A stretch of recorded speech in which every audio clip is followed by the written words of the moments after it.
30+। 30+। জি বলেন, কি গল্প আপনার একেবারে ছোটবেলা থেকে যেভাবে বলতে ইচ্ছে করে আমার কাছে। ছোটবেলা থেকে জন্মের পর থেকে দেখে আসি যে মা অসুস্থ। মা অসুস্থ ছিল, জি। বাবা কি করতো? বাবা চাকরি করতো, আচ্ছা, কিসের চাকরি করতো? মাদ্রাসার টিচার। আচ্ছা, মাদ্রাসার টিচার ছিলেন, হ্যাঁ। তারপর ওই মা কয় ভাই বোন অসুস্থ। ছিলেন আপনারা? আমরা ছিলাম 4 বোন 2 ভাই, 5 বোন ছিলাম, 1 বোন মারা গেছে। ওকে, আপনি বড়? আমি সবার ছোট। সবার ছোট ছিলেন আপনি? জি। ওকে। মা অসুস্থ, মানে প্রায় হাসপাতালে থাকতেন। হ্যাঁ। পরে বড় হয়ে আমি শুনি যে জন্মের পরে আমাকে নিয়মিত দুধ খাওয়াইতে পারতেন না, আমার আচ্ছা। চাচির দুধ খাওয়াইতেন। আচ্ছা, ওই ওকে। হাসপাতালে থাকতো। তারপর এই তো আস্তে আস্তে এইভাবে বয়স যখন আমার 7-8 বছর, তখনও প্রায় ওই একই ওইভাবেই আচ্ছা, চলে। এখন ওই বয়স থেকেই মনে করেন যে সংসার দেখাশোনা করার লাগতো আমার। ওই আচ্ছা। হাসপাতালে মাকে নিয়ে সবাই থাকতো, আর আপনি সংসার দেখাশোনা আমি করতেন? সংসার দেখাশোনা করতাম। হুম। এমন পর্যায়ে যে মানে এখন তো অনেক লোকজন হয়েছে, তখন সেরকম লোকজনও ছিল না আর কি। আচ্ছা। ভয় ভীতি সবসময় মনে একটা কাজ করতো। জি। এভাবে চলতে চলতে 2001 সালের দিকে আমার মায়ের একটা অপারেশন হলো। আচ্ছা। অপারেশন হওয়ার পরে ওই তখন একাই থাকতাম। আর আমার ভাই যেটা, ভাই আপনার বড় ছিল? হ্যাঁ আমার বড় ভাই ছিল, ভাই 2টা, তার মধ্যে ছোট ভাইটা আর কি। হ্যাঁ। ও প্রচণ্ড রাগী, উদ্ভট ধরনের। হ্যাঁ। তো সামনে দাঁড়াইয়ে কথা বলতে পারতাম না। ওই যে মা হাসপাতালে থাকতো, বাড়িতে আসতো, জানতেও পারতাম না যে মা কেমন আছে কেমন নাই। হ্যাঁ। এটা জানতে হতো অন্য কারো মাধ্যমে, ওকে বলাই চাচি বা ভাবিরা ছিল। মানে উনি বলতে চাইতো না? হ্যাঁ, মানে রাগ ওনার সামনে, শুধু বাড়িতেই এই রাগটা দেখাইতো, অন্য কোথাও কিন্তু এই রাগটা দেখাইতে পারতো না। আচ্ছা। ভাই বোনদের সাথে, বাবা মায়ের সাথে। আর ও ছোটবেলা থেকে এমনই ছিল, মাকে খুব জ্বালাতন করছিল, যে কোনো কিছু বলতে পারতো না, বাড়ি থেকে চলে যাইতো, হ্যাঁ। বা বিষ খাবে, আত্মহত্যা করবে, এইরকম ভয় দেখাইতো অনেক আর কি। বেশি ফ্রাস্ট্রেটেড ছিল। হ্যাঁ, আর কি। জি। হ্যাঁ। তারপরে তো এইভাবে চলতে চলতে মা 2001-এর দিকে অপারেশন হলো। অপারেশন হওয়ার পরে বাড়িতে আসলো। আসার পর তো সে 2001 সালের কথা, তখন তো অপারেশনটা তত একটা বেশি ছিল না, সুবিধাজনক ছিল না। হ্যাঁ। তখন এমন পর্যায়ে ডাক্তার এত সাবধানে থাকতে বলছিল যে খাওয়া দাওয়া সাবধানতা, এমনভাবে করতে করতে মানে ডায়াবেটিস হয়ে গেল তখন। মার? আপনার বয়স কত তখন?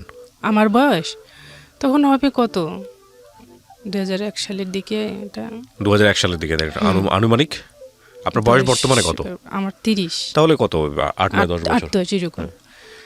তো মাকে এইভাবে দেখাশোনা করতে করতে যখন ডায়াবেটিস হয়ে গেল, মানে চলাফেরা করতে দিতাম না একবারে, খুব ভাবে সাবধানতা, খাওয়া দাওয়া সেরকমভাবে করাইতো। ডায়াবেটিস ধরা পড়লো। তারপর ওই তো 4 কি 5 মাস হবে হ্যাঁ। অপারেশন পরে, আবার ওই মানে মূলত ছিল পেটের ব্যথা, আচ্ছা। অপারেশন যেটা হলো। তারপরে 4 কি 5 মাস পরে আবার ওই পুনরায় পেটের ব্যথা উঠলো। আচ্ছা। 4-5 মাস পরে আবার যখন পেটের ব্যথা উঠলো, আলট্রাসাউন্ড করে দেখে যে গোল ব্লাডারের ভিতরে কৃমি ঢুকছে ওহো। আবারও। আচ্ছা। এখন 4-5 মাস পর তো আর অপারেশন হয় না, একটা অপারেশন হয়েছে, ওটাই তো মানে সেরকম একটা ধরনের। তারপরে ওই তো হতে যখন গোল ব্লাডারে কৃমি ঢুকলো, অপারেশনের কোনো নাই, যে অপারেশন করে এমন জায়গায় কৃমি আছে, ওটা বার করলে ওষুধ দিয়ে মারলেও সমস্যা বের হবে না, পচে যাবে, আর অপারেশন তো করাই যাবে না। তখন আমি আমার মায়ের সাথে, তো আমার মায়ের সাথে যখন না পাইপ টাইপ দিল নাকের মধ্যে, দেওয়ার পরে ওই সারা রাত ধরে ওই ময়লা বের করতে হবে, মানে বলছে যে ময়লা ঢুকছে, এরকম করে মানে রাতের পর রাত ঘুম নেই, চিন্তা, টেনশন, ভয় সব মিলিয়ে কাজ করতো আর কি। সারা রাত ঘুমাইতাম না, বাবা থাকতো সাথে, বাবা মসজিদে থাকতো, মাঝে মধ্যে এসে একটু দেখাশোনা করতো। হাসপাতালের গেটে গেটে তো ঢুকতে দিত না। তারপর ওই মাঝরাতে মা আমাকে ডাক দিল যে বাথরুমে যাওয়ার বাথরুমে গেল যখন, যাওয়ার পর অনেকক্ষণ, মানে আধা ঘন্টা হবে, হ্যাঁ। তারপর বের হয়ে আসলো, তা আমি বললাম যে এতক্ষণ সময় লাগলো, বলতেছে মা কৃমি বাইর হয়েছে। তো তখন ওই যখন হয়ে গেল, ওইটা বের হওয়ার পর পেটের ব্যথা নাই আর। পরে ডাক্তার পরের দিনে অপারেশন, সব ওষুধপাতি কিনছে যে আল্লাহ ভরসা, রুগীকে তো করতে হবে, অপারেশন করি, মানে ব্লাড ট্লাড সব রেডি করে। তারপরে পরের দিন যখন ডাক্তার আসলো যে কি খবর রুগীর, তা আমি বললাম যে এই সমস্যা, তো পরে পেটের ব্যথা এখন নাই, কৃমিটা বাইর হওয়ার পর থেকে।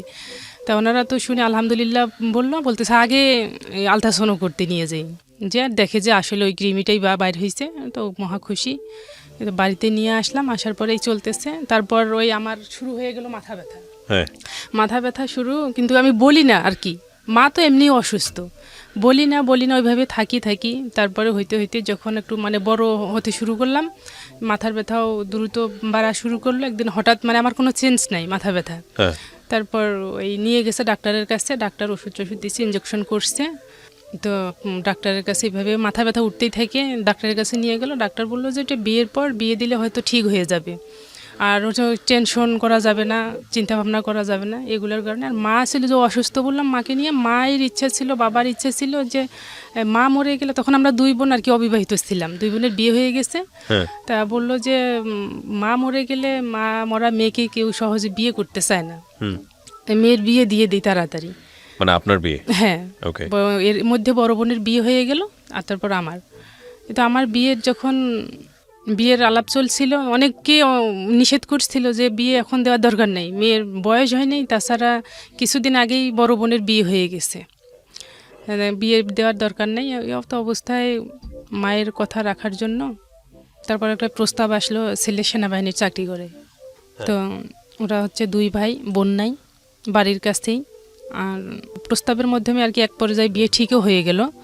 বিয়ের ঠিক হওয়ার প্রথমের দিকে ওনারা যৌতুক চাইছিল। যখন যৌতুকের, আমার বাবা কিন্তু মাওলানা মানুষ একজন, তো আমার বাবা রাজি ছিল না, যৌতুক দিবে না। আগের 3টা মেয়ের বিয়ে দিছে, যৌতুক দেয়নি, এই মেয়েকেও দিব না যৌতুক। তারপর ওই ছেলে বাবা মানে অনেক লোকজন ধরাধরির পর ওনারা ছেলের বিয়ে যে দিবে, ও যে সেনাবাহিনীর চাকরি করে, ওখান থেকে কিন্তু ওনারও পারমিশন হয়নি বিয়ের। আচ্ছা, বিয়ের পারমিশন হয়নি। ওর বড় ভাই আছে, বড় ভাইয়ের চাকরির জন্য টাকা লাগবে, সেই জন্য ওনারা ছেলের বিয়ে দিবে। ওকে। তারপর আমার বাবা অনেক দিন এইটা প্রস্তাব থাকলো, এইভাবেই কথা চলে, কিন্তু আমার বাবা যৌতুক দিবে না। শেষে আমার বাবা রাজি হলো যে যেহেতু ছেলের চাকরির জন্য টাকা বিয়ে দিবে, তো তাহলে ঠিক আছে, আমি আমার জামাইয়ের ভাই হিসেবে আমি কিছু হেল্প করব, কিন্তু যৌতুক হিসেবে না। আচ্ছা। তো টাকা দিল, কত টাকা লাগবে, 2 লাখ ওনার চাকরির জন্য। আমার বাবা দিল 1 লাখ টাকা, যে আমি যৌতুক হিসেবে না, এটা আমি হেল্প করলাম। আচ্ছা। তো বিয়ে হয়ে গেল। বিয়ে হয়ে যাওয়ার পর বিয়ে কিন্তু আমাদের কাবিন হয়নি। আচ্ছা। কাবিন হয়নি, ওই যে ওরও বয়স হয়নি, আমারও বয়স হয়নি, এমনি কাজী আমাদের পরিচিত, এমনি একটা ইয়ার মধ্যে সাইন করে বিয়েটা হয়ে গেল। মানে আপনি প্রাপ্তবয়স্ক ছিলেন না, আর ওরও অনুমতি ছিল না? না। ওকে। তো যখন এইভাবে হয়ে গেল, কথা ছিল যে এমনিতেই রেজিস্ট্রি মানে মোহর করে, ছেলে তো বাইরে থাকে, মেয়ে এখানে থেকে লেখাপড়া করবে, সমস্যা নেই, আমরা নিয়ে যাব না। আচ্ছা। তো হঠাৎ যেদিন ওই ছুটিতে আসছে, আসার কথা ছিল 4-5 জন, তো হঠাৎ করে ওনারা ফোন দিয়ে বলে যে না, আমরা একবারে মেয়ে নিয়েই আসবো। ওকে। সেইভাবে আয়োজন করেন। তো সেইভাবে হঠাৎ করে একদিনের মধ্যে এইভাবে আয়োজন নিয়ে গেল, বিয়ে হলো। হওয়ার পরে 2.5 মাস পর ছুটিতে আসলো, আসার পর আবার চলে গেল। এর মধ্যে আমি বেবি কনসেপ্ট করি। আচ্ছা। করার পর তারপরে হচ্ছে যে মূলত এখানে ওই যে ভাইটার কথা বলছিলাম, ভাইটা ওই যে রাগারাগি করতো মায়ের সাথে, হঠাৎ একদিন চলে যাচ্ছে বাইরে চলে যাবে, বাড়িতে থাকবে না, কি কথা কাটাকাটি হয়েছে। তো আমি মানে সেরকম একটা গ্রামের ঝগড়া লাগলে আর কি, যেরকম আমি গেছিলাম, আমাকে পা দিয়ে একটা লাথি দিছে আমার পেটে। আপনার আপন ভাই? আমার আপন ভাই, ছোট ভাইটার কথা বললাম, যে আমার যখন পা দিয়ে লাথি দিছে, তখন আমি সামনে ছিল একটা গাছ, ওই গাছে যে ধাক্কা খাইছে আর কি, ধাক্কা খাওয়ার পরে এই পাটাতে এইখানে লাগছিল। লাগছিল, লাগার পরে মানে এমনি ব্লিডিংও হচ্ছিল আমার, ওই যে পেটে লাথিটা মারছে। হ্যাঁ, তখন এই পায়ে তো এই রক্ত জমাট হয়ে গেল, রক্তটা বের হয়নি। আর আমি কিন্তু কাউকে বলিনি এগুলো হয়েছে, যে ওকে নিয়েই তো সমস্যা চলতেছে, অশান্তি। তারপরে এটা নিয়ে অনেকদিন পর যখন পায়ের ব্যথা শুরু হয়ে গেছে, ডাক্তারের কাছে গেছিলাম। তা ডাক্তার বলছিল যে কোনো আঘাত পাইছো নাকি। তা আমি বলছি যে এই সমস্যা, তাহলে ভুল হয়ে গেছে, এটা তখনই ব্লাডটা বের করার লাগতো। আর ওই তখন থেকেই আমার এই পাটার মানে প্রচণ্ড ব্যথা একবারে কি বলবো, যে একবার কোমর থেকে পায়ের আঙ্গুল পর্যন্ত ব্যথা, ওই তখন থেকেই। আর ওই ডাক্তার বলছিল যে ভবিষ্যতে বাচ্চা হওয়ার সম্ভাবনা কম আঘাতটার পাওয়ার কারণে। তারপরে যখন এইভাবে 2-2.5 মাস পরে বেবি কনসেপ্ট করলাম, করার পরে যখন শুনলাম, তো বাবা মা তো শুনে খুশি যে যাই হোক ডাক্তার যেটা বলছিল যে ভয়টা কেটে গেছে। আর আমার শ্বশুর শাশুড়ি বলছিল যে মেয়ে লেখাপড়া করবে, আমার বৌমাকে লেখাপড়া করাবো, মেয়ে নাই আমাদের, হ্যাঁ, লেখাপড়া করাবো। তো ওনারা বাচ্চাটা রাখবে না, আচ্ছা। আমার শাশুড়ি। তো অনেক ওষুধপাতি, আর আমারও সেরকম অবস্থা খারাপ, পেটে বাচ্চা শরীরে আসলে, সাপোর্ট করার মতো হ্যাঁ, অবস্থা ছিল না, হ্যাঁ। মানে বমি এমন হয়েছিল যে খাওয়া তো দূরে থাক, মানে কোনো কিছু গন্ধও নিতে পারতাম না আর কি, আচ্ছা, হ্যাঁ। স্যালাইনের ওপর থাকতে হতো। সেই সময় আমিও চাচ্ছিলাম না যে হোক, আমি বলছিলাম যে আচ্ছা ঠিক আছে না হোক এটা। তারপরে অনেক ওষুধপাতি খাওয়ার পর তারপরও কোনো কিছু হলো না যখন, তা আমার শ্বশুর বলতেছে ঠিক আছে এত কিছু করার পরও যখন হলো না, থাক, কি হয় হোক, বাচ্চাটা থাক। এই তো বাবু হলো, আমার বাচ্চাটা হলো যখন ছেলে হয়েছে, আচ্ছা, সিজার করে হয়েছে। আচ্ছা, হওয়ার পরে ছেলেটার আমার বয়স যখন 1 কি 1.5 বছর, তখন ওই হঠাৎ করে একদিন ফোন আসলো আমার শ্বশুরের কাছে, আপনি তখন শ্বশুর বাড়িতে? হ্যাঁ, আচ্ছা, আমার শ্বশুরের কাছে ফোন আসলো যে আপনার ছেলে জেলখানায় আসছে, আমার হাজবেন্ড।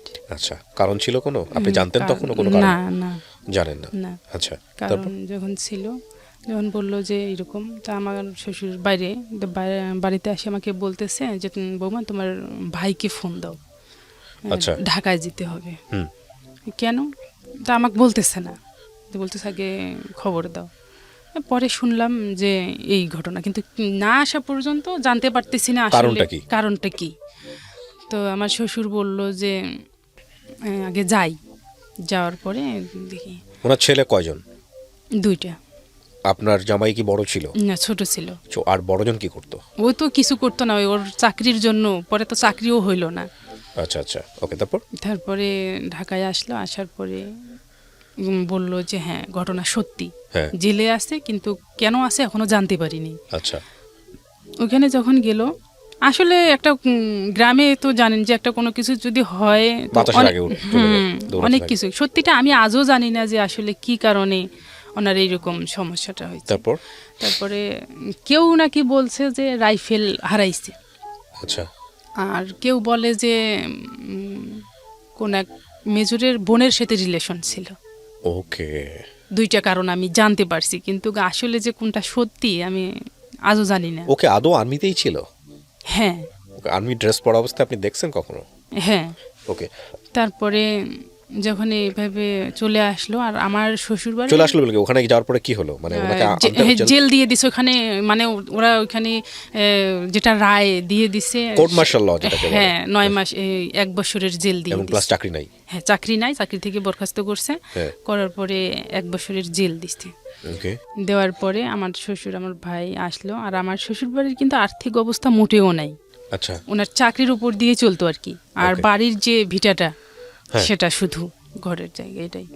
তারপরে আমার বাবা চালাইতো আর কি, এই যে কয়েক মাস ছিল জেলে, আমার বাবা একবারে আমার শ্বশুরের হাত খরচ থেকে শুরু করে সংসারে যা কিছু লাগে আমার বাবা দিত, যে জামাই না আসা পর্যন্ত এভাবেই চলুক। তারপর এই তো এর মধ্যে আমার এক দুলাভাই কিন্তু ধানের ব্যবসা করতো। তারপর আমার এক কিছু টাকা দিয়ে ওই বড় ভাইরে বলতেছে যে তাহলে এইভাবে তো চলে না, বসে থাকলে তো চলবে না, ওর আশায় তো আমার সাথে এই ব্যবসাটা করো। ওনার সাথে ব্যবসা শুরু করলো, আর আসলো, আসার পর ততদিনে একটু আমার ওই বড় ভাই নিজে একটু করার মতো আর কি হয়ে গেছে, ব্যবসা করতেছে। আসলো, আসার পরে 9 মাসে বের হয়ে আসছে, ওখানে নাকি 9 মাসে 1 বছর হয়। আচ্ছা, জেলে। হ্যাঁ, তো আসলো, আসার পরে এই শুরু হয়ে গেল অশান্তি। টাকা, একটা কথা বলতে ভুলে গেলাম, আমার শ্বশুর আর শাশুড়ি, শ্বশুরটা ছিল ভালো, আমার শাশুড়ি কিন্তু সেরকমই ছিল, কথায় কথায় কিন্তু আমাকে মানে টর্চার করতো খুব, শাশুড়ি। শাশুড়ি, আর গায়েও হাত তুলতো। তো একদিন কি হয়েছে, আমার মা গেছে ওই, তখন আমার ওই ছেলেটা ভ্যানে উঠাই দিতে আসছে, আমার ছেলেটা তখন ওই আমার মায়ের সাথে আসবে, আচ্ছা, ছোট্ট তখন কান্নাকাটি করতেছিল, পাশেই তো বাড়ি। তো মা বলতেছে ঠিক আছে আমি নিয়ে যাই, বিকেলবেলা দিয়ে পাঠাবো কারো দেয়। আচ্ছা, তো নিয়ে আসলো, তখন তো দুধ খাইতো, তো সন্ধ্যা হয়ে যাচ্ছে, সন্ধ্যার সময় দিয়ে যাওয়ার কথা, তা আমি রাস্তার দিকে আর কি দেখতেছি বাড়ি থেকে বের হয়ে যে কেউ নিয়ে আসতেছে নাকি। হ্যাঁ তো ওই যে বের হয়েছি এটার জন্য খুব আমার সাথে শুরু করে দিছে যে বাচ্চাকে পাঠাই দিয়ে এখন ঢং শুরু করে দিছো, অমুক তমুক, বাচ্চাটা কি কান্নাকাটি করতেছে এখনো দিয়ে পাঠাচ্ছে না। তা আমি করছি যে কান্না করলে আবার রাখতে পারে, তো দিয়ে দিত। হ্যাঁ এই কথা বলাতে উনি আমাকে এসে সেইভাবে মারা শুরু করে দিয়ে দিল। তখন আমি এর আগে তো অনেক গায়ে হাত তুলছে, তো আমি বলতেছি যে এগুলো কি শুরু, আমি তো এমনি এক অশান্তির মধ্যে আছি, এগুলো কি শুরু করছি। তখন আমি কি করছি, ফোন নিয়ে আমার ভাইকে জানাই, মানে বলতেছি হ্যাঁ। যে আমি এখানে আর এইভাবে থাকতে পারবো না, এখানে কিসের জন্য আমি থাকবো, এই যে এই সমস্যা করতেছে। তখন ওই যখন আমার ভাইকে এই কথাটা জানাইলাম তখন উনি কি করলো, হ্যাঁ লোকজনকে বলতেছে যে আমাকে উল্টো আমার উপরে চাপ দিল যে আমি নাকি ওনাকে মারছি। আচ্ছা, এটা আপনার শাশুড়ি বললেন? হ্যাঁ। আচ্ছা তখন আমি তো অবাক যে এটা আবার কোন কাহিনী হয়ে গেল, যে উনি আমাকে গায়ে হাত তুললো। আমি যতই হোক আমার একটা শিক্ষা আছে, বাবা মার একটা সাপোর্ট আছে, যে বড়দের শ্রদ্ধা সম্মান। এতদিন আমি কিছু বললাম না, আমি বুঝতে পারলাম যে এতদিন তো বলি নাই, এখন আজকে বললাম, আজকে বলাটা আমার মনে হয় ভুল হয়ে গেল, উল্টো আমার উপর দিল। জি। তখন হয়তো পরের দিন আসলো, আসার পরে আমার ভাই, আমার মা, বাবা, যে আমাদের তো মেয়ে, আমাদের মেয়ে তো এই কাজটা করতে পারে না, আমরাও তো জানি যে মেয়ে কোন ধরনের। হ্যাঁ তো ওনারটাই সত্যি, উনি যেটা বলতেছে ওনারটাই সত্যি। তারপরে তো আর কি কান্নাকাটি, ভাই তো আমাকে আবার মেরে রাখে আসলো, হ্যাঁ এগুলা কথা শুনতেছি। তো কান্নাকাটি করে থাকলাম। থাকার পরে যখন উনি আসলো, আসার পরে দুই একদিন ঝগড়াঝাটি লেগেই থাকে। ভাত রান্না করে আলাদা রেখে দেয়, খাইতে দেয় না। তো তখন একদিন আমার বাবা আসি দেখে যে আমার অবস্থা খুব খারাপ, আর আমার ওই যে মাথার ব্যথাটা, ডাক্তার বলছিল যে ক্ষুধা লাগার সাথে সাথে দ্রুত ব্যথাটা বাড়বে, ক্ষুধা লাগা যাবে না, আর টেনশন, মানসিক টেনশন এগুলো করা যাবে না, এগুলো তো পিছুই ছাড়ে না। তারপরে বাবা এসে দেখতেছে যে আমার অবস্থা খুব খারাপ, তখন বাবা কি করছে, আর এক মুহূর্ত না থেকে বাড়িতে গেছে, যায় মানে ভাতটা যা লাগে খাওয়ার আর কি, মানে নিয়ে আসছে। নিয়ে আসার পরে তারপর আমার হাজবেন্ড মনে হয় বলল যে ওরা তো খাইতে দিচ্ছে না, এইরকম। তা আমি এখন কি করব, এখন তো অত সহজ একটা কিছু করতেও পারতেছি না, আর আমাদের ওইদিকে তো মনে করেন যে গরিব একটা এলাকার মতো, সেরকম হঠাৎ করে চাকরি বাকরি সেরকম কোনো নাই। তখন আমার বাবা কি করছে, আবার পরের দিন চাল ডাল্লাকে যা লাগে দিয়ে আসছে, যে আচ্ছা ঠিক আছে এগুলা রান্না করে খাও। এটা যখন দিয়ে আসলো, আমার শাশুড়ি আবার প্রচার করলো কি যে ওর বাবা এসে ওদের আলাদা করে দিয়ে গেছে। আচ্ছা, ওনারা, আমরা একটা জিনিস বুঝতে পারছিলাম যে আপনাদের সংসার অভাব চলে আসলো, শ্বশুর শাশুড়ির মধ্যে ভালো সম্পর্ক নাই আপনাদের সাথে, কিন্তু রেজাল্ট কি দাঁড়ালো ওইদিকে যদি একটু জান। হ্যাঁ, তারপরে মনে করেন যে এইভাবে যখন বলল ভালো কথা, তারপরে এভাবে চলতে থাকলো, মনে হয় যে 2 মাসও ছিল না আসার পরে। তারপর আমাকে বলতেছে যে আমি ঢাকা যাই দেখি তো কোনো চাকরি বাকরি নাই, তো ঢাকায় যাই। ঢাকায় যাওয়ার পরে দেখি কোনো চাকরি পাই কিনা। তো ঠিক আছে যাবো, যে আমার তো টাকা লাগবে, টাকা নাই। বলার পর তো আমি কিছু, আমি কি করব, তো বলতেছে যে তুমি বাবার কাছ থেকে কিছু টাকা নিয়ে দাও। আচ্ছা। তো আমার বাবাকে ফোন করলাম, তা বলতেছে মা টাকা তো সবসময় হাতে থাকে না, তো ঠিক আছে তুমি দেখো এখানে কারো কাছ থেকে পাও কিনা, তুমি নিয়ে দাও, পরে বেতন উঠাই আমি দিয়ে দেব। তারপরে একজনের কাছ থেকে আমি 3,500 টাকা চাইলাম, 5,000 দিল, 3,500, আমার কাছে এখন টাকা নেই। তো আমি দিলাম, তা বলতেছে ঠিক আছে যে এটাই হবে, নিয়ে যাই, নাই যেহেতু আপাতত নিয়ে যাই। তারপর ওই তো ঢাকায় চলে আসলো। আসার পর আমাকে বলতেছে যে তুমি নিয়ে দাও, আমি যায়ে বিকাশ করে দিয়ে দিব টাকা। আচ্ছা। তারপর আসলো, আসার পর কিন্তু যে আসার পর বারবার করে বললাম যে যাওয়ার ওখানে পৌঁছার পরে আমাকে ফোন দিও, হ্যাঁ জানাই দিও। তো আর আমার কাছে আর কোনো, যে আসলো আর কোনো ফোন দিল না। তারপর কিছুদিন পরেই হচ্ছে শবে বরাত। জি।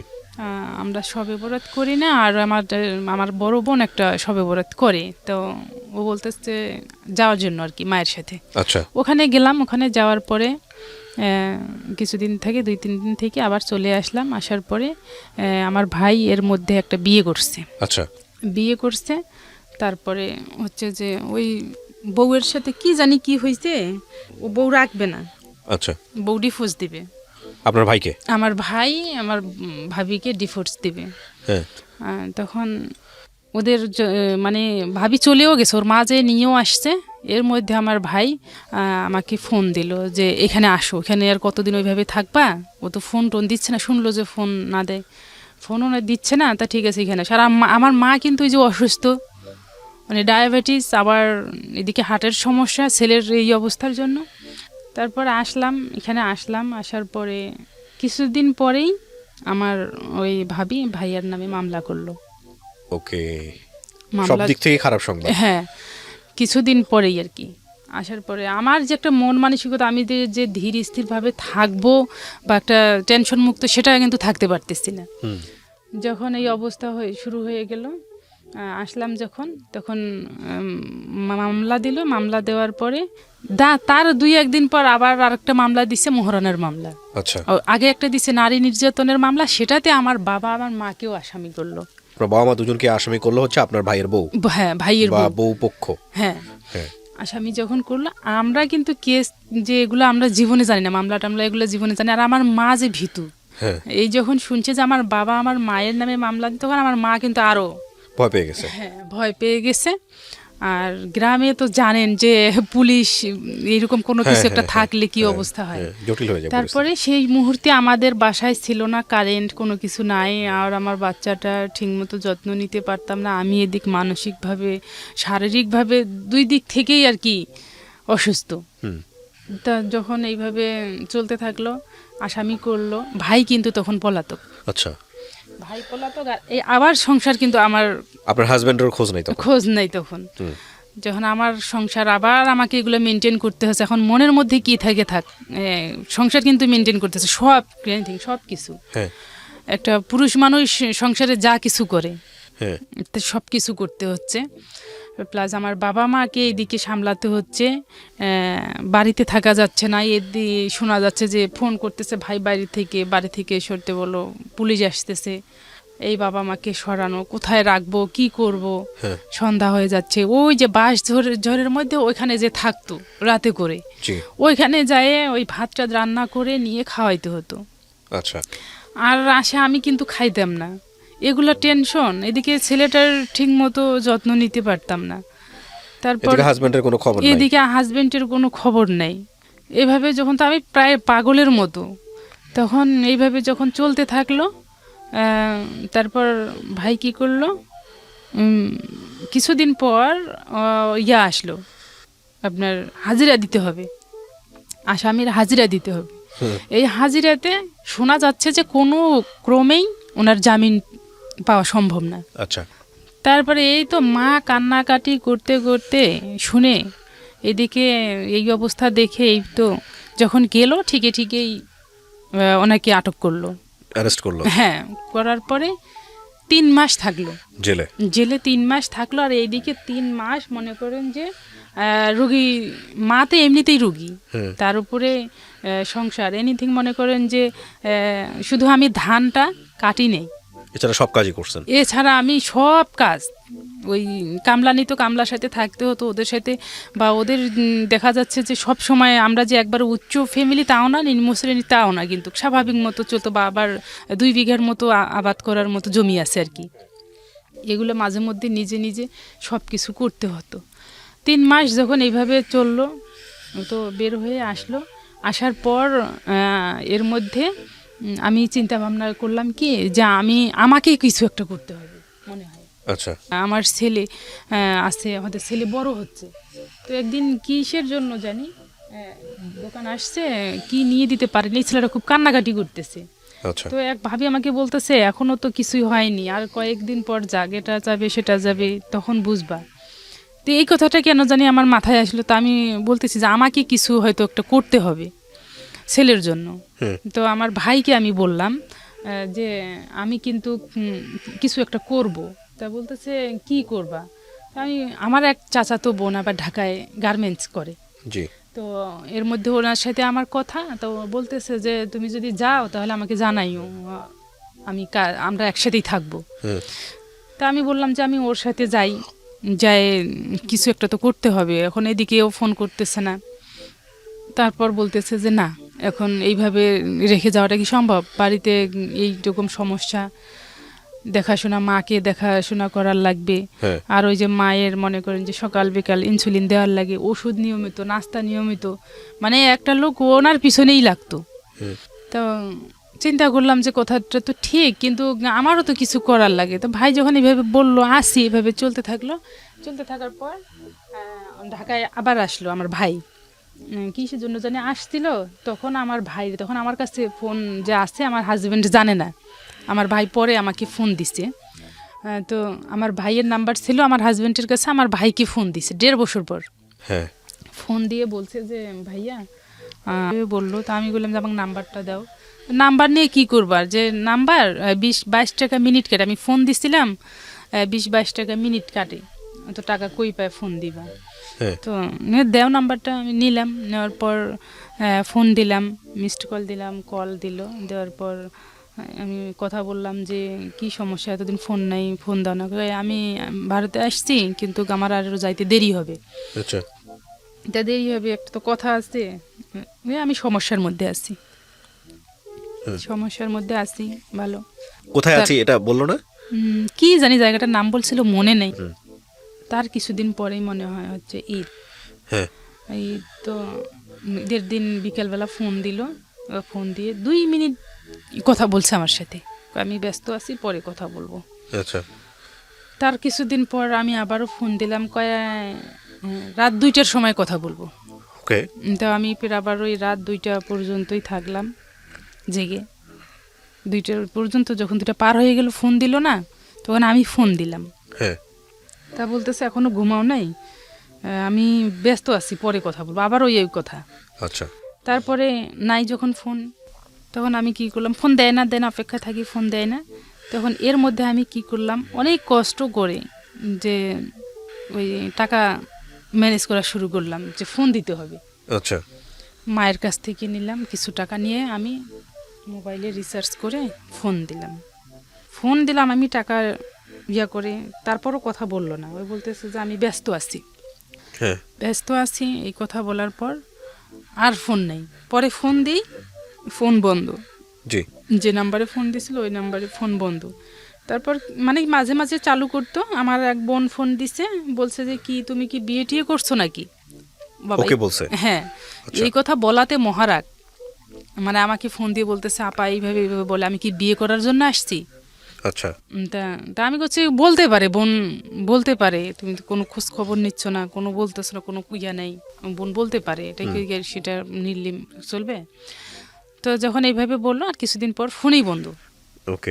ফোন যখন বন্ধ, এই ছেলেটার বয়সও বাড়তে শুরু করলো। এর মধ্যে ছেলেটারে স্কুলে দিলাম, এর মাঝে আবার ভাইয়ের শুরু হয়ে গেল। একটা মেয়ে বিয়ের পর যখন বাবার বাড়িতে থাকে, তখন তার কি কোন পর্যায়ে, মানে ভাইয়েরও এক ধরনের অত্যাচার আমার উপর শুরু হয়ে গেল। আর হচ্ছে এর মধ্যে আবার ভাই বিয়ে করছে, ওটা তো ডিভোর্স হয়ে গেল, মামলা চলতেছে, আরেকটা বিয়ে করে ফেলেছে। হ্যাঁ, আরেকটা। তখন আপনার হাজবেন্ডের কোনো খোঁজ নাই? না, ওই ফোন বন্ধ একবারে। যখন এইভাবে চলতে শুরু করলো, ছেলেটারই স্কুলে দিলাম। ছেলেটা মনে করেন যে ভালো মন্দ বুঝতে শিখতেছে, কিছু নেবে, হয়তো কিছু খাবে, এরকম কোনো চাহিদা আমি পূরণ করতে পারতাম না। আমি যে একটা মানুষ, আমারও তো ইচ্ছা বা শখ চাহিদা আছে, আমার তো পারি না, প্লাস বাচ্চাটারও পারি না। আবার এদিকে মায়ের এই অবস্থা। মা যখন কি করলাম, তখন ওই এদিকে আর কি দেখি যে কিছু করা যায় নাকি। তারপর একটা দর্জি কাজ শিখবো, ওই যে স্কুলে শেখায়, ওখানে গেলাম মাকে না বলে। আমার তো মাথা ব্যথা, তার উপর ওই যে বললাম ভাইয়ের লাথিতে ওই যে পায়ের ব্যথা, ওটা পা মাঝে মাঝে এমন হতো যে উঠতে পারতাম না, পা নিয়ে হাঁটতেই পারতাম না। ডাক্তার বলে দিছে যে একসময় হয়তো প্যারালাইসিসের লক্ষণ, এটা প্যারালাইসিস হয়ে যেতে পারে। তারপরে যখন গেলাম মা কিন্তু কিছুতেই মানে যেতে দিবে না, যে তোমার তো মাথার সমস্যা আর পায়েরও সমস্যা, তুমি কিভাবে কাজ করবা। মা যাইতে দিবে না। ওখানে টাকা দিয়ে ভর্তি হলাম, 250 কি 300 টাকা দিয়ে ভর্তি হলাম। সে টাকাটাও আর তুলতে পারলাম না। মা যাইতে দিবে না, যে তুমি আগে সুস্থ হও। আর মা কিন্তু মানে প্রচণ্ড মানে সেই রকম প্রচুরভাবে আমার চিকিৎসার জন্য লেগে পড়লো, যে মেয়েটাকে আগে সুস্থ করতে হবে। আমি তো মনে করি অসুস্থ, এর মধ্যে আবার ওই যে চোখ দিয়ে আর কিছু দেখতে পারি, চোখের মাথার ব্যথায় চোখ দিয়ে কোরআন শরীফ পড়তে পারি না। একখানে কোনো কিছু যে দেখবো মানে শুধু পানি পড়ে চোখ দিয়ে। তো এর মধ্যে মা শুরু করলো, মা বুঝলো যে মেয়েটা আসলে আগে সুস্থ করতে হবে। তারপরে মা ওই ডাক্তার যখন যে বলে যে ওই ডাক্তার ভালো, ওখানেই পাঠাইতো চিকিৎসার জন্য। তো চিকিৎসা ওই এক কথাই বলে ডাক্তার, যে মানসিক টেনশন করা যাবে না, ঘুম পর্যাপ্ত পরিমাণ, আর হাসি খুশি থাকতে হবে, এইভাবে ডাক্তার বলে শুধু। আর মাথা ব্যথা তো প্রচণ্ড চলতেইছে কোনো সময়। মাথা ব্যথা কিন্তু আমার অল টাইম, কোনো সময়ের জন্য আমি বলি যে আমার মাথা ব্যথাটা যদি একদিন পর পর হতো বা আধা ঘন্টার জন্য যদি থেমে থাকতো তাও ভালো লাগতো। সেই ছোটবেলা থেকে এখন পর্যন্ত প্রায় পাগল। ডাক্তার বলছিল যেটা পাগলের লক্ষণ, একসময় পাগল হয়ে যেতে পারে।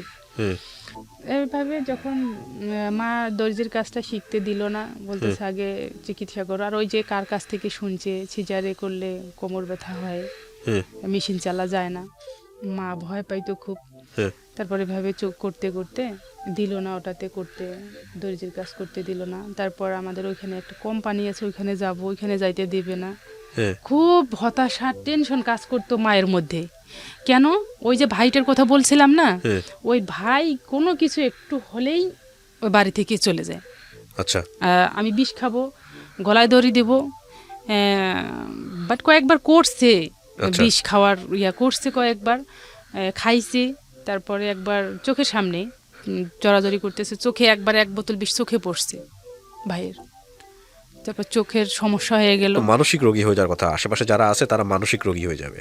একটা অসুস্থ মানুষের সঙ্গে যদি আপনি কন্টিনিউয়াসলি থাকেন, তাহলে হয় আপনাকে প্রচন্ড মনোবল সম্পন্ন হতে হবে, অথবা আপনি মানসিক রোগী হয়ে যাবেন। হ্যাঁ, যখন এইভাবে করতে শুরু করলো, কি বলবো আর, তখন ভাই ওই যায় যে বিয়ে যে করলো না, সেকেন্ড বিয়ে যে করলো, তখন আর ওই বউকে বাড়িতে আনে না। বাড়িতে না আনার কারণ হচ্ছে 2টা। ফার্স্ট হচ্ছে আমার বড় ভাইয়ের সাথে, বড় ভাই আলাদা খায়, বড় ভাইকে দেখতে পারে না, প্লাস আমাকে বাড়ি থেকে বের না করলে বউ আনবে না, আর বাড়ি আলাদা না করলে এক উঠানে বউ উঠাবে না। মা কি করে, মা 2টার মধ্যে একটাও সাপোর্ট করতে পারে না। মেয়েকে আমি কোথায় ফেলবো, আর বাড়ি আলাদা কিভাবে করে দিব ওরে, ও করুক। এইভাবে যখন চলতে থাকতে থাকতে তখন ওই ভাইয়ের আবার বাচ্চা হলো একটা বাবার বাড়িতেই। তো তারপরও বউ নিয়ে আসতেছে না। আর এর মধ্যে তো মা অসুস্থ আছেই, এর মধ্যে একবার বাবা ব্রেন স্ট্রোক করলো, তারপর মা ব্রেন স্ট্রোক করলো। করার পরে আরো সমস্যা। এখন মাকে টেনশন দিতে পারি না, আর মায়ের পিছনে আমি ছায়ার মতো লেগে থাকতাম, যে আমার মনে তো কি আছে, আমি তো হতাশায় মরতেছি, টেনশনে মরতেছি, কিন্তু মাকে সাহস দিতাম সব সময়ের জন্য। বাইরের লোক, সাইটের লোকও বলতো যে ও সংসারে না থাকলে কি সমস্যা, তুমি তো যা করার তো কাজের লোককে দিয়েই করাও, তাহলে ও তো আর করে না। এখন বুঝতেছি, আমি মা হয়েছি, এখন আমি বুঝতেছি যে আমার মা কেন এরকম করতো। সন্তান যেহেতু, এখন কোনো ক্রমেই আমার মা এটা মেনে নিতে পারতো না। আর বাড়ি থেকে বের হয়ে যদি এক সময়ের কথা বলি, বেশিরভাগ করতো ওটা সময়, ওই যে যেমন মনে করেন যে ধান লাগার লাগবে বা ধান কাটার লাগবে, সিজনের সময় আর কি, এরকম কাজ করতো। বাড়িতে থাকবে না। তারপর যখন ওগুলো ম্যানেজ করা হয়ে যেত, বাড়িতে ফসল উঠতো, তখন হট করে যাইতো বাড়িতে, যাওয়ার পর ওগুলো বিক্রি টিক্রি করে ওকে যা টাকা লাগে নিয়ে চলে আসতো আবার। তারপরে যখন এরকম করলো, মা চিকিৎসা করাইতে শুরু করলো, কোনোতেই কোনো কিছু হচ্ছে না। ডাক্তার বললো যে মাথা সিটি স্ক্যান করাতে হবে। মাথা সিটি স্ক্যান করাতে টাকা লাগতে পারে। এটা আসলাম, সিটি স্ক্যান একে মনে হয় 3বার কি 4বার করছি, কোনো কিছু ধরা পড়ে না। বলে যে রিপোর্ট ভালো আছে, ওষুধ খাইলেই সারবে, কিন্তু ওষুধ খাই যায় না। ওই টেনশন, মানসিকভাবে সুস্থ থাকতে হবে, মানসিক টেনশন করা যায় না, এভাবেই বলে। তারপরেই তো ছেলেটা যখন ছেলেকে স্কুলে দিলাম, কাপড় চোপড় লাগে, কাপড় কিনে দিতে পারতাম না। আপনার ছেলের বয়স কত এখন? এখন আমার ছেলের বয়স হচ্ছে 14.5 বছর। আপনার হাজবেন্ড কোথায়? হাজবেন্ড এখনো ওই অবস্থায় আছি। ওই অবস্থা বলতে কোনো খবর নেই। ওই যে গেছে এরপর আর কখনো আসে নাই? না। আপনার সাথে যোগাযোগ হয়েছে? হ্যাঁ, এর মধ্যে আমি শুনছি যে ভারতে যাওয়ার আগে আমার শাশুড়ির কাছে আসছিল রাতে চুপ করে। এটা আবার ওরই মামাতো ভাই আমাকে বলছে, ওর মামি আমাকে বলছে। কিছুদিন পরে ওর নানা মারা গেল, সেখানে গেলাম। যাওয়ার পর ওর মামি বলতেছে যে বৌমা যে আসছিল তুমি জানো? বলতেছি আমি তো জানি না। আপনার সঙ্গে কোনো কথা হয়নি? মূল কথা হচ্ছে এটা, আপনি 14 বছরে এই মানুষটার অপেক্ষায় এখনো আছেন? হ্যাঁ। কেন আছেন?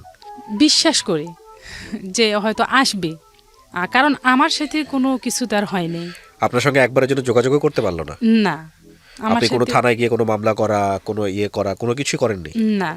ওর মানে যে সন্তান, আপনার যে ছেলে, সে দেখতে চায় না তার বাবাকে? অবশ্যই দেখতে চায়। আবার কি বলবো, আমরা দুজনেই এখন মা ছেলে দুজনেই মনে করেন যে মানসিকভাবে খুবই। আপনি বর্তমানে কিভাবে চলে আপনার সংসার? আমার যে অবস্থা, আমি তো কোনো জ্ঞানজামের মধ্যে যাইতে পারি না, বা লোকারণের মধ্যে যাইতে পারি না। আপনার সংসারটা কিভাবে চলে? অর্থনৈতিকভাবে আপনি সাপোর্ট পান কোত্থেকে? কোনো কারো কাছ থেকে সাপোর্ট নেই। আর এখন আমি বর্তমান যেটা আসছে, কারো কাছ থেকে সাপোর্ট না থাকলে আপনি তো বাতাস খেয়ে বাঁচেন না, সেটাই জানতে চাচ্ছি আমি, যে রুটি রুজিটা কোত্থেকে আসে, কে দেয় সাপোর্ট আপনাকে? কেউ দেয় না। বর্তমান যেটা হচ্ছে যে আমি ওই যে বললাম জানি নারায়ণগঞ্জে থাকি, সে নারায়ণগঞ্জে এক লোকের বাসায় আছি। আচ্ছা, ওখানে কাজ করেন আপনি? আমি কাজ করতেছি। কাজ করে আপনাকে কিছুটা সাপোর্ট দেয়, ওটা দিয়ে আপনার সংসার চলে? হ্যাঁ, ছেলেটাকে লেখাপড়া করাচ্ছি, কিন্তু লেখাপড়া তো নাই, ছেলেটার এর মধ্যে লেখাপড়া বন্ধ হয়ে গেল। আপনি আমাকে জাস্ট এক লাইনে একটা কথা বলেন, আপনার এই হাজবেন্ড না থাকলে, হাজবেন্ডের অপেক্ষায় থাকলে একটা মেয়ের সংসারে কি হতে পারে এটা আমার ধারণা আছে। আপনি এই গল্পটা কেন রেডিওতে বললেন আজকে, শুধু এটুকু বলেন আমাকে। হ্যাঁ, কারণ হচ্ছে যে মূলত যে আসলে আমি কখনো কাউকে এভাবে মনের কথাগুলো যে কখনো কাউকে বলতে পারিনি, কাউকে শেয়ারও করেননি। কাউকে শেয়ার করব আপনি শুনতেন এই গল্পগুলো রেডিওতে যেগুলো প্রচার হয়, এগুলো শুনতেন? আমি এই কথাগুলা 21 সালের শুরুতে থেকে মনে হয় চেষ্টা করেছেন। মানে দেখছি। এর আগে আমার মা বলতো, তখন তো এগুলা দেখতাম না, বা তখন মোবাইল ছিল না। তো আমার মা বলতো যে বই, আগের লোক তো বলতো যে সিনেমাকে বই, আমার মা বলতো যেগুলো নিয়ে একটা বই তৈরি করা যাইতো। আমার মায়ের খুব ইচ্ছা ছিল। আমি শুধু শেষ বেলাতে এসে শুধু একটা কথাই বলতে চাই, প্রিয় দর্শক এবং শ্রোতা, এই গল্পটা চাইলে অনেক বড় করা যেতে পারতো, কিন্তু আমার হেলথ কন্ডিশন খুব একটা ভালো না, একটু ঠান্ডা লেগেছে, যে কারণে আপনারা হয়তো বুঝতেই পারছেন আমার গলা শুনে, আমি হয়তো খুব বেশি বড় করলাম না। তবে একটা জিনিস আপনাদেরকে বলি, বাঙালি নারীর কিছু বিষয় আছে যেটা শুধুমাত্র বাঙালি নারীর মধ্যেই বা আমাদের ইন্ডিয়ান সাবকন্টিনেন্টেই সম্ভব। 14টা বছর এই একটা মানুষের সাথে কয়েকটা মাসের মাত্র সান্নিধ্য সে পেয়েছিল, যে মানুষটাকে সেভাবে তার দেখা হয়নি, জানা হয়নি, শোনা হয়নি, সেই মানুষটার জন্য সে এখনও অপেক্ষা করে যাচ্ছে, এবং সে আদৌ কোনো দিন ফিরবে কিনা তার কোনো সম্ভাবনা নেই। তো বাকি জীবন যদি না ফিরে তাহলে কি করবেন? এভাবেই কাটাই দিবেন? হ্যাঁ, এখন ছেলে আছে, ছেলের জন্য। ওই যে বললাম, একটা মেয়ের পক্ষে এটা সম্ভব, একটা ছেলের পক্ষে এটা চিন্তা করা যায় কিনা আমি জানি না। যার যেভাবে সুখ হয়, এটা হচ্ছে মূল কথা। আপনি এইভাবে যদি ভালো থাকেন তাহলে এটাই ভালো, আর যদি মনে করেন যে না এভাবে ভালো না, আপনি যেভাবে ভালো থাকবেন সেই ভালো থাকার অধিকার আপনাকে ধর্মও দিয়েছে, আইনও দিয়েছে, তাই না? এত বছর একটা মানুষ ডিস্টেন্সে থাকলে সেই মানুষের সাথে আপনি যদি সম্পর্ক না রাখতে চান, সে ব্যাপারে আমাদের ধর্মও বলে যে ইয়েস, আবার আইনও বলে ইয়েস। কিন্তু আপনি যেটা করে চলেছেন এটা শুধুমাত্র মানুষ হয়ে সম্ভব না, এটা অসম্ভব লেভেলের ধৈর্য এবং অসম্ভব লেভেলের প্রতিজ্ঞা থাকলে সেটা সম্ভব। আমি ধন্যবাদ জানাই যে শেষ পর্যন্ত আপনি এখানে এসেছেন, বাট আমি দুঃখ প্রকাশ করছি যে আমি আপনার পুরো গল্পটা বিস্তারিত শুনতে পারলাম না, একটাই কারণে, আমার হেলথের কন্ডিশন। বাট আমি দোয়া করি যাতে করে আপনার এই যে দুর্দশা, সেই দুর্দশা আল্লাহ যেন আপনাকে ঘুচিয়ে দেন। প্রিয় দর্শক এবং শ্রোতা, অনেক অনেক ভালো থাকুন। প্রত্যেকটা মানুষের কাছ থেকেই আমাদের কিছু না কিছু শেখার আছে। এই সাধারণ মানুষগুলোই একজন লেখকের কলমে যখন উঠে আসে তখন সেটা অসাধারণ একটা বই হয়। এই সাধারণ মানুষগুলোর গল্পের মধ্যে যখন অনেক কিছু মিক্স করে সেলুলয়েডের পর্দায় চলে আসে তখন সেটা সিনেমা হয়।